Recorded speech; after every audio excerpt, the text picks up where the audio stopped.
Hello, welcome to Post Colonial Space. I'm Masood Raja, and today I'll share some tips based in my own experience about how to be a productive scholar and a productive learner.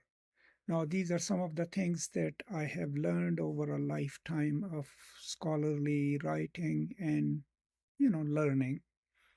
And I hope you can use these and you can always tweak them. So, the first and the most important thing that I would like to share is that one should always have goals, both for our reading as well as for our writing.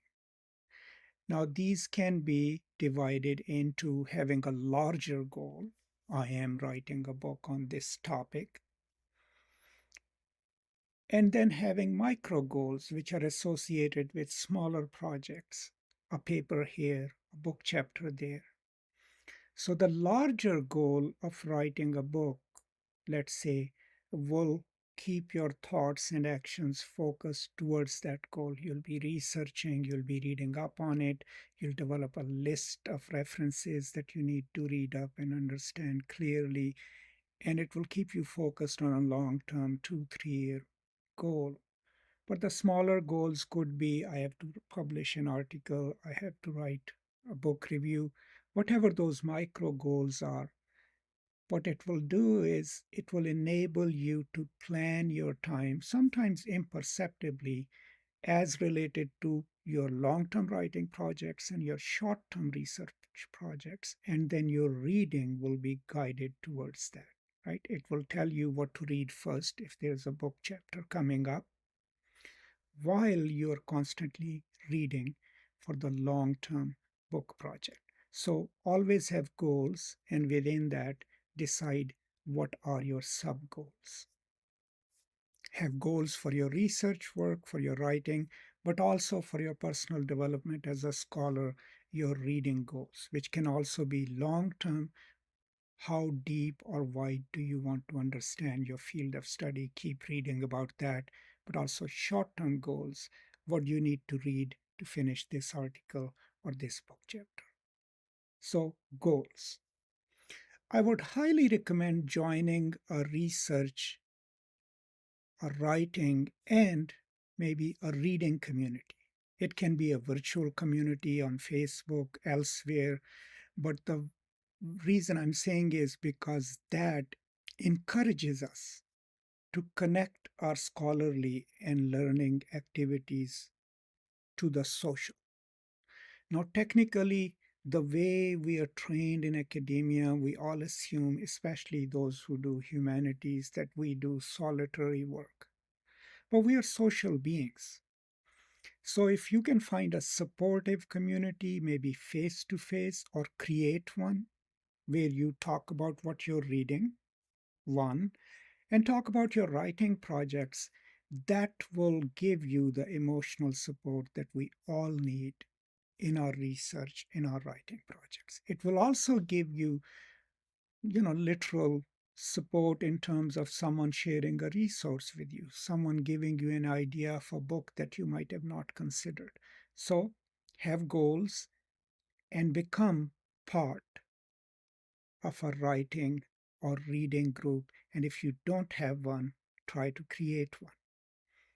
In my experience, a lot of graduate students, they do create dissertation writing groups. And that way, even if they're working on different topics, they have people that they trust with whom they can share their ideas and their experiences. And that leads me to the next thing to keep in mind is have one or two trusted people, people who are not judgmental, but who at least, you know, contact you every now and then and ask you how your project is going and give you the encouragement. Now, be very careful. You don't want someone who holds you accountable and makes you feel bad. That will destroy the whole purpose of it.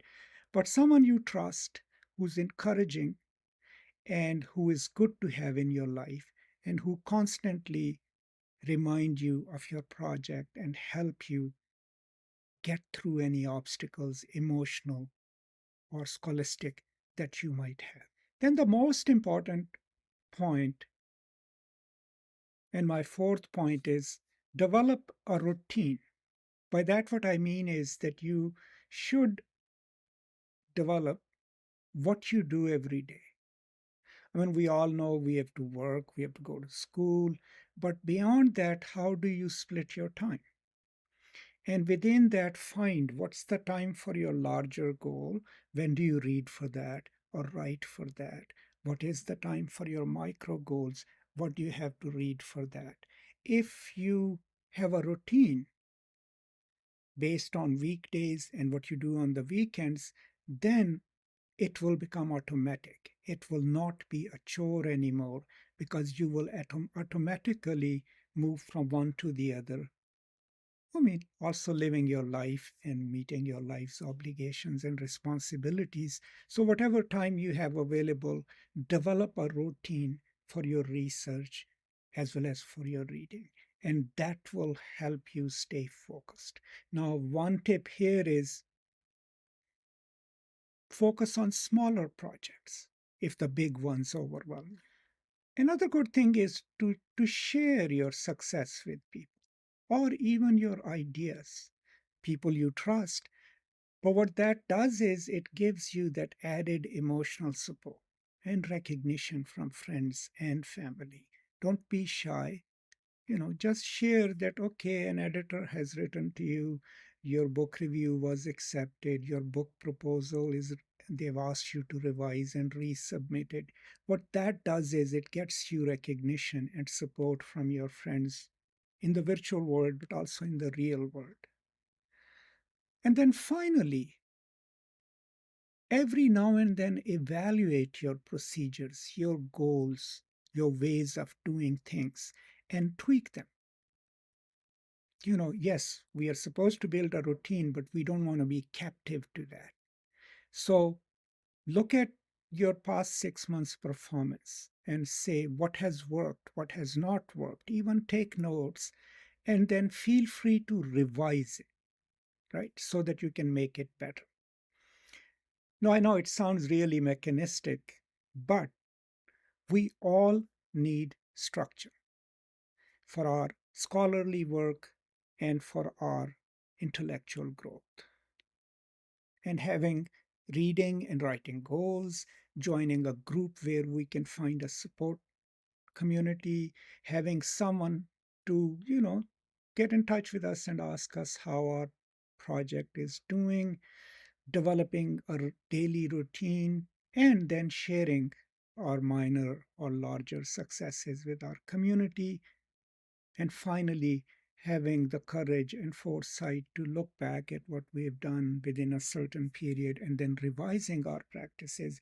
All of these things could help you in developing your scholarly self, in developing yourself into a productive scholar who does work that means something in this world. Of course, that goes without saying.